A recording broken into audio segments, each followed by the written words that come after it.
Hello, how are you my dear students. उम्मीद करती हूँ कि आप लोगों का स्वास्थ्य अच्छा होगा और जो कुछ भी वीडियोज़ मैंने आप लोगों को दिए हैं वो आपने देखे होंगे, आशावादी हूँ।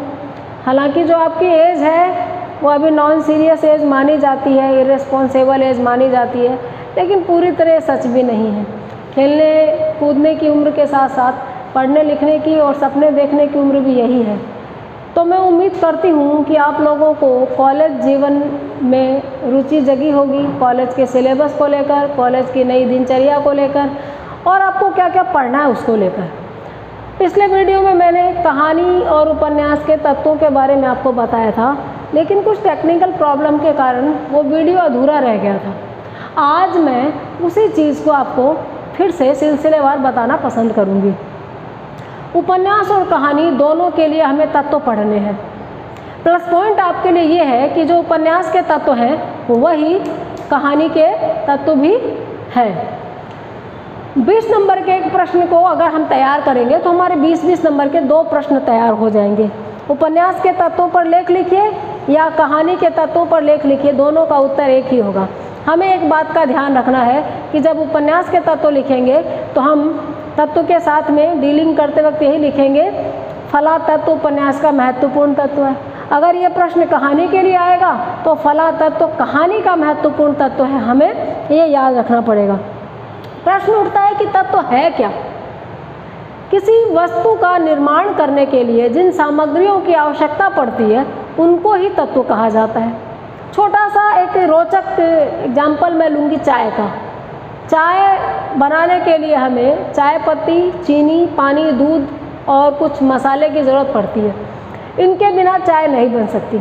हालांकि लोग हर्बल टी के नाम पर बहुत फर्जीवाड़ा खेलते हैं, बहुत तरह की चाय बनाते हैं, लेकिन मैं उन चाय की बात नहीं कर रही। मैं जो हमारी दैनिक आवश्यकता की चीज़ है उस चाय की बात कर रही हूँ। तो चाय दूध, चीनी, चाय पत्ती के बिना नहीं बनती। ये वो बेसिक तत्व हैं जिनके बिना चाय नहीं बनेगी। ठीक उसी तरह से वो बेसिक सामग्री, वो चीज़ें जिनके बिना कहानी और उपन्यास की रचना नहीं की जा सकती, उनको कहानी और उपन्यास के तत्व कहते हैं। तो आज हम इनको समझेंगे। हमारे बीए फाइनल में, बीए फर्स्ट ईयर में हमें गद्य साहित्य पढ़ना है। गद्य साहित्य में हमें उपन्यास व कहानी। अब बात आती है उपन्यास और कहानी के तत्वों की। तो उपन्यास और कहानी के 6 तत्व हैं। कथानक,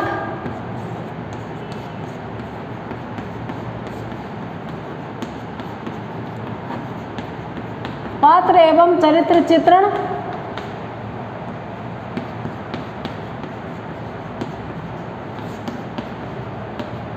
संवाद एवं कथोपकथन,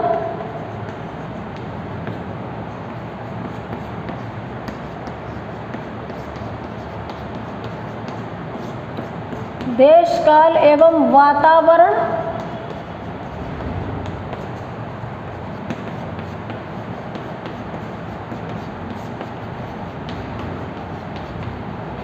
भाषा शैली और उद्देश्य। अब ये 6 तत्व हैं। कथानक, पात्र एवं चरित्र चित्रण, संवाद एवं कथोपकथन, देश काल एवं वातावरण, भाषा शैली और उद्देश्य। हम इन 6 तत्वों को समझेंगे। सबसे पहले कथानक। कथानक यानी विषय वस्तु। विषय वस्तु, जब तक किसी विषय को हम नहीं चुनेंगे तब तक हम कहानी लिखेंगे किस पे।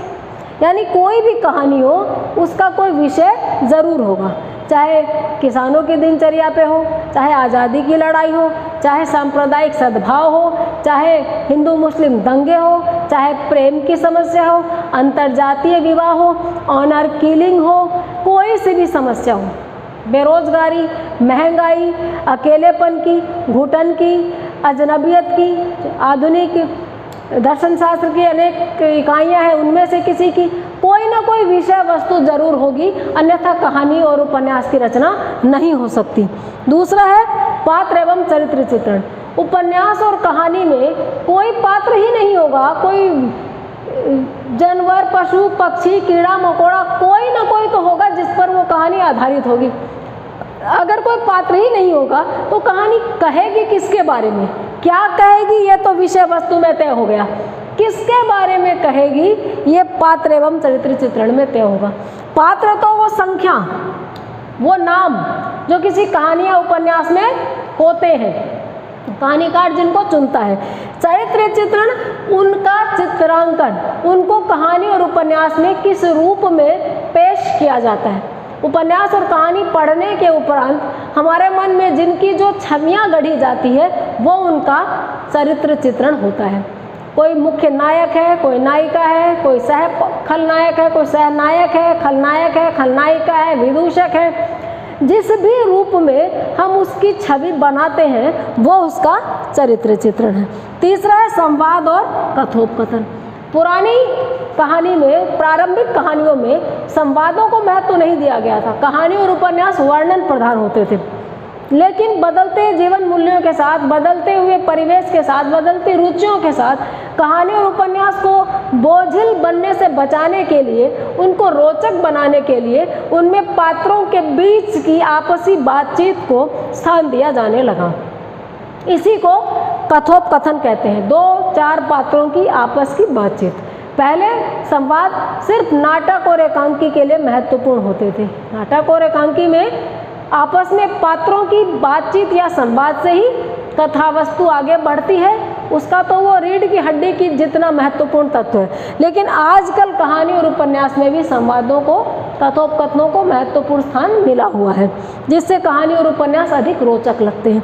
उसके बाद देश काल एवं वातावरण। देश का मतलब है स्थान और काल का मतलब है समय।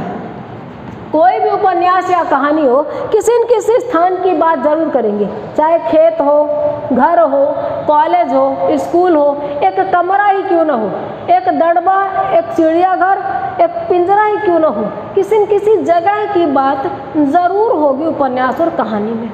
और इसके साथ ही समय, चाहे आज़ादी के पहले का समय हो, चाहे आज़ादी के बाद का समय हो, चाहे कबीलाई संस्कृति का समय हो, पूरा पाषाण काल की सिंधु घाटी की हड़प्पा संस्कृति के समय को प्रतिबिंबित करे, या आप अभी अत्याधुनिक काल की बात करें, कोई न कोई समय ध्वनित जरूर होगा उपन्यास और कहानी से।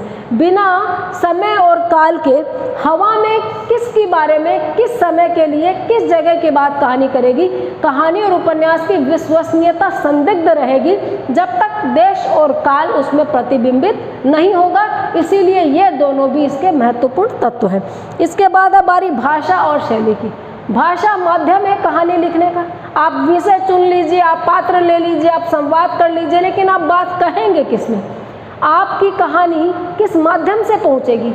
भाषा माध्यम है, चाहे आप देशी भाषा लीजिए या विदेशी भाषा लीजिए, आप Tamil, Telugu, Kannada, Malayalam, Hindi, Russian, French, Italian, कोई भी भाषा लीजिए, बिना भाषा के कहानी और उपन्यास का कोई भी विधा रची नहीं जा सकती। साहित्य की हर विधा के लिए भाषा अत्यावश्यक अंग है।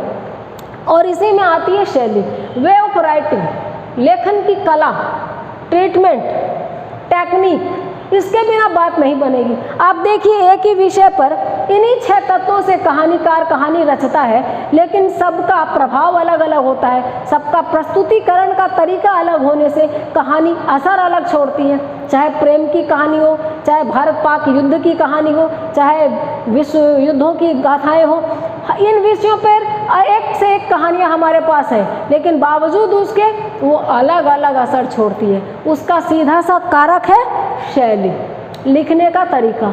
चाय सभी बनाते हैं, वही तत्व यूज करते हैं, लेकिन किसी की चाय कड़क होती है, किसी की नरम होती है, किसी की मीठी अधिक होती है, किसी की फीकी होती है।